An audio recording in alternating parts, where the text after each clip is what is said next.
All right, so we just broke down 4 ducks and we have a whole bunch of carcasses and necks left over. And at this point, most people would probably think about throwing these away. There's not a whole lot of meat on them, and what is there is pretty difficult to get to, but you don't want to do that because there's a lot of flavor locked away in these carcasses and neck, and we can turn them into a really flavorful stock.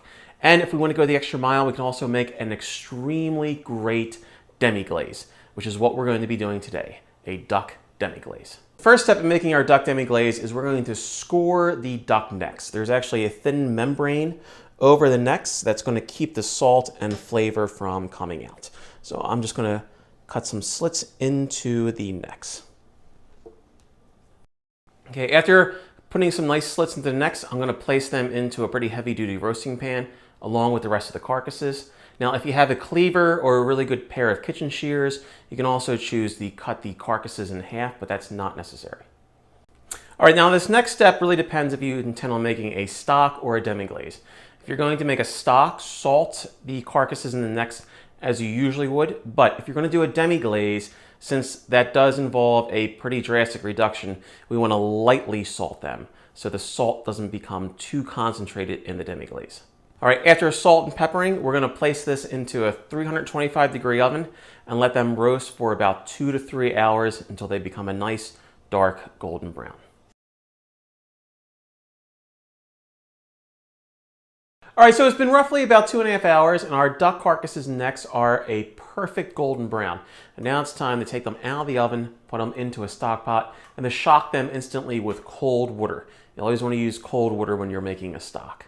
Now, during the roasting process, a lot of juice and fat was rendered off of the ducks. We want to save all of that, so I'm going to pour that into its own separate container, let the juice and the fat separate, and then I'm going to ladle off the fat and save that for a recipe tomorrow. But the juice I'm going to pour back into the stock pot. Then I'm going to place the roasting pan back on the oven and put a basic mirepoix into the roasting pan and saute it in the juices and fats that were left over in the pan.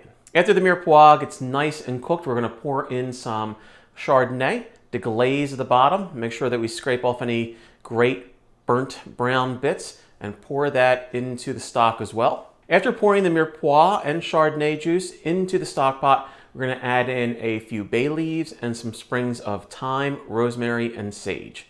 Then we're going to bring the stock pot to a boil and reduce to a simmer. If we're going for a basic stock here, we only need to simmer for about 6 to 8 hours. However, with this, since we're making a demi-glace, we're going to let it simmer for 24 hours.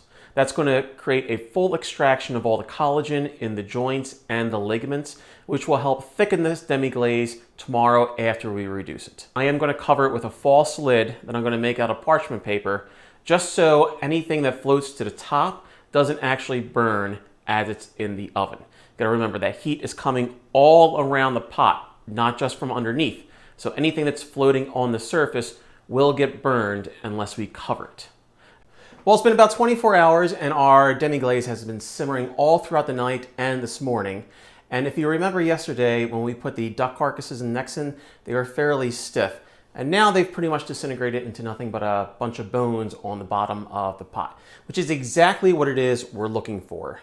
That means that all the collagen in the joints, the tendons, and the ligaments have broken down and now it's suspended in that stock.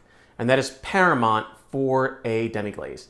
That's what's going to give it that nice rich flavor and mouthfeel. And that's also why we had to cook it for so long. That doesn't happen after just 6 or 8 hours. It really takes 20 to 24 hours for those joints to break down. So now we're going to strain it and then we're going to reduce it. So first we're going to strain it through a rather coarse colander. And we're going to run that through a couple times to try to get out all the large bits. Then we're going to start straining it through a fine mesh sieve, and we're going to finish off in a level 90 cheesecloth. We want to get rid of as many particles as possible so that when the demi-glace reduces, it's a nice smooth velvety texture. Now that we've strained the stock completely, we're going to return it to the stove, bring it to a boil, and let it reduce down to a third. Once it's finished, we can store it a few different ways. We can put it individually into small soup containers, to-go containers, and freeze it, or we can also pour it into extra large ice cube holders so we can have individual servings of them as well.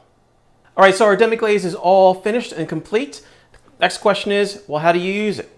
Well, typically we use demi-glaze in sauces to add a really nice savory and intense flavor, or you could just melt it down and heat it up yourself and serve it over a steak or a duck breast, and it will give a really rich, super delectable duck flavor.